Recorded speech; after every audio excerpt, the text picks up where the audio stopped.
Alors maintenant que nous avons téléchargé et installé l'éditeur Arduino sur les ordinateurs, que ce soit Mac ou PC, Thierry vous propose de vous faire voir comment on l'utilise pour découvrir un petit peu l'environnement de cet éditeur.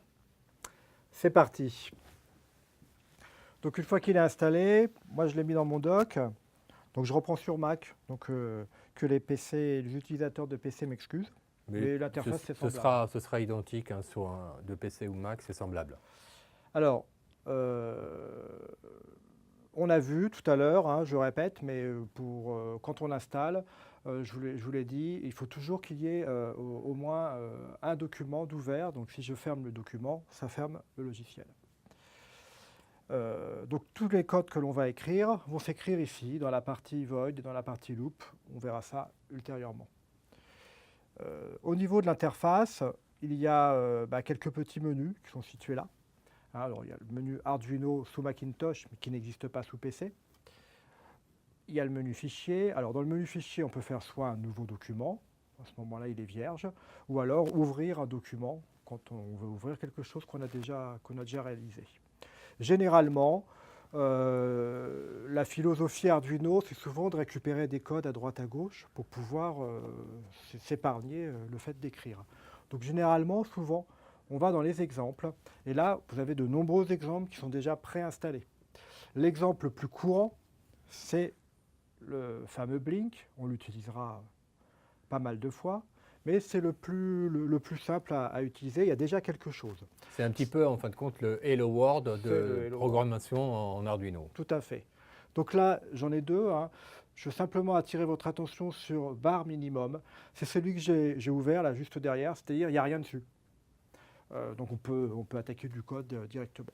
Donc là, Blink, voilà, il est ouvert. Alors peu importe ce qui est écrit pour l'instant, c'est ouvrez-le, ça va fonctionner très facilement. Donc Blink, on n'oublie pas qu'il faut la carte correctement mise sur l'ordinateur, sur le port USB. Et puis on n'oublie pas également dans les outils qu'il faut bien avoir paramétré le type de carte et puis le port USB, on en a parlé tout à l'heure. Alors, à présent, on va pouvoir voir les différentes fonctionnalités. Donc, on a vu dans le fichier les exemples. Évidemment, on a enregistré et enregistré sous. Sachant que les documents Arduino s'enregistrent avec l'extension .ino. Voilà. Alors, on va l'enregistrer tout à l'heure. Il y a une petite subtilité dont on parlera ultérieurement. Dans l'édition, il y a différentes petites choses concernant l'interface, mais dans l'usage courant, vous pouvez regarder, mais il n'y a pas de spécificité vraiment par rapport à l'utilisation du code Arduino et de son interface. Par contre, dans Croquis, il y a des choses beaucoup plus intéressantes, puisque là, on est spécifique. Il y a vérifier et compiler. Donc, quand on aura fait du code, on peut aller dans ce menu-là pour vérifier, pour voir si le code est correctement écrit. Sachant que cette même commande se trouve dans la barre qui est située là, on va y revenir. Téléverser, c'est pareil. On va pouvoir mettre tout le code sur la carte, mais on a également le bouton ici. On va en rester là pour ces deux petites commandes. Alors, on va les revoir maintenant, ces deux commandes, sur le sketch qui est là. Donc, quand je viens là, je vois vérifier. Donc, quand je clique ici, hop, il y a compilation, et là, compilation terminée. Si c'est bien écrit en blanc, comme là, utilise 1000 octets, tout va bien. Si jamais il y a quelque chose de rouge, alors par exemple... Fais-nous une erreur, Thierry. Je vais mettre un S là. Alors déjà, première erreur qu'on peut constater, c'est que ça a changé de couleur. Bon, normalement, on devrait s'en apercevoir. Et puis, si je mets vérifier, vous voyez là, l'ensemble du code devient rouge, enfin l'ensemble, le retour... Il indique d'ailleurs l'erreur que tu as fait. Voilà. Pardon. Devient rouge. Donc, ça indique qu'il y a une erreur dans le code. Alors, généralement, l'erreur est à peu près indiquée, mais ce n'est pas toujours évident. Donc, ce bouton-là est très important pour pouvoir vérifier l'ensemble de son code. Lorsque l'on a bien écrit son code et que l'on a vérifié, on va le téléverser. Donc, le téléversement, c'est l'action qui consiste à prendre l'ensemble de ce code et à le mettre sur la carte Arduino.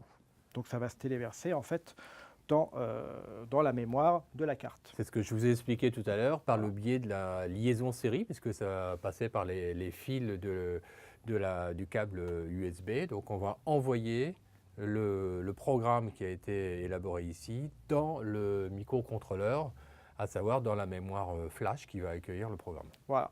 Donc je vais le faire, ça ne prend pas beaucoup de temps, je clique, téléversement, et là, téléversement terminé. Lorsque téléversement est terminé, lorsque c'est écrit, eh bien le programme fonctionne. Alors ce programme-là est très simple, si vous l'ouvrez, vous pouvez faire la même chose que moi. Donc on est bien d'accord, c'est le programme qui s'appelle Blink. Il est bien branché, on a bien paramétré la carte, et lorsqu'on le téléverse, la petite LED qui est située là, La fameuse 13, L13 en fait, dont je parlais tout à l'heure clignote. aussi.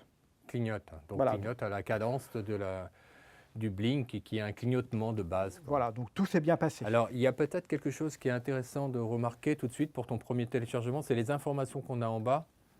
Donc, en l'occurrence, la taille du croquis, donc le sketch, croquis, sketch, c'est la même chose. Donc là, on a 1006, donc à peu près 1 kilo-octet, Ouais. ce qui représente à peu près. Ce qui est intéressant aussi, c'est le pourcentage par rapport à la mémoire globale, puisque vous savez que sur ces petits ordinateurs, donc c'est assez limité au niveau de la mémoire. Donc il y a 32 cas. Il y a 32 cas en tout, donc ça correspond à ça. Donc voilà. Voilà, alors on continue notre petite découverte des icônes. Alors la troisième icône, c'est nouveau document. Bon, voilà, si j'appuie, on va obtenir un nouveau document. Et puis enfin là, on a ouvrir un document que l'on a déjà réalisé. Et puis là, simplement enregistrer ce document. Donc si je fais, je vais faire enregistrer. Sur ce document-là, précisément, c'est intéressant cette boîte, un document qui provient de la bibliothèque ne peut pas s'enregistrer, on ne peut pas écraser ce document, ce qui est normal, autrement on ne l'aurait plus. Donc du coup, pour ce type de document, une fenêtre s'ouvre et puis nous permet d'enregistrer le document sous un autre nom. Donc, Alors, par défaut, donc, ça s'ouvre dans Documents, Arduino, et puis on va l'enregistrer ici. Donc je l'enregistre. Voilà, et je précise qu'on va aller voir maintenant dans Documents, Arduino et ce fameux Blink. Donc je vais fermer mes fenêtres pour que ce soit plus lisible. Voilà, on l'a là. Ça, c'est celui que je viens d'enregistrer à l'instant. Le code que l'on a enregistré, il est situé là. Donc, remarquez que Arduino a automatiquement créé un nouveau dossier. Il est impératif de transporter tout le temps le code blink.ino, enfin le nom du fichier .ino, avec son dossier portant le même nom. Si vous changez le nom de l'un, vous devez impérativement changer le nom de l'autre. Autrement, un message d'erreur va apparaître. Donc transportez toujours le dossier complet comportant le nom du fichier .ino. Donc ça, c'est très important, parce qu'autrement, vous n'allez pas pouvoir réouvrir un document. Et bon, là, il s'est placé à cet endroit, mais est-ce qu'on peut éventuellement le configurer ailleurs pour travailler ailleurs, sur un autre espace, un autre dossier? Oui, puisque là, j'ai fait simplement un enregistré, et il m'a directement proposé document et puis Arduino. Donc ça, c'est dans les préférences. Donc dans les préférences sous Macintosh, c'est dans le menu Arduino, et puis il suffit de changer le dossier qui est là en appuyant sur le bouton Parcourir, en parcourant et en allant faire un dossier qui nous intéresse. Choisir le dossier qui nous intéresse, voilà. Qui nous convient. Tout simplement. Donc dans notre éditeur de code, on a vu les principales fonctionnalités. Alors sur la droite, on a également un petit bouton qui est le moniteur série, sur lequel nous reviendrons ultérieurement pour pouvoir communiquer entre l'interface, entre le code et l'interface. Et puis ici, il y a un petit triangle qui permet de créer un nouvel onglet lorsque l'on veut faire des codes bien séparés, bien propres. Donc normalement, nous l'utiliserons très peu, ou nous l'utiliserons même pas du tout dans les différentes vidéos de ce MOOC, mais sachez qu'on peut faire un code, lorsqu'il est très long, sur des onglets différents, et en fait, c'est l'ensemble du code qui va fonctionner, il n'y a pas besoin de relier ensuite. Donc ça, c'est le petit triangle qui est placé là, nouvel onglet, on peut le renommer, on peut le supprimer également. Enfin, deux petites choses très intéressantes, enfin une petite chose très intéressante notamment, c'est le formatage automatique. Lorsque l'on a écrit beaucoup de code, alors je vais le déplacer un tout petit peu, pour l'instant, hop, voilà. Crac. Donc parfois on écrit du code et puis l'ensemble du décalage ne s'est pas fait. Alors ça n'a pas d'importance. On peut écrire du code sans créer des décalages, mais c'est préférable visuellement. Pour la compréhension du code, il est Oui. préférable de faire des indentations.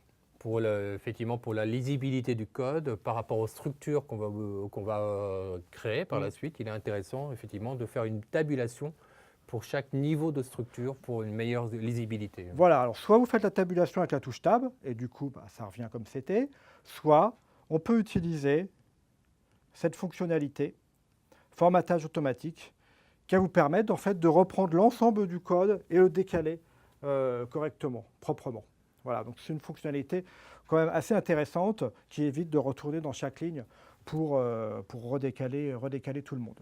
Alors pour favoriser aussi la lisibilité, comme on peut le voir sur cet exemple, le code est commenté avec des commentaires, donc on aura l'occasion de voir les commentaires par la suite. Là, bon, on peut les deviner, hein, c'est // introduit, donc un commentaire. C'est un texte qu'on va ajouter dans le code qui ne sera pas exécuté, mais qui par contre va indiquer ce qui se passe dans le code pour qu'on puisse par la suite le relire 6 mois plus tard ou pour qu'une autre personne puisse relire le code qu'on a développé nous-mêmes.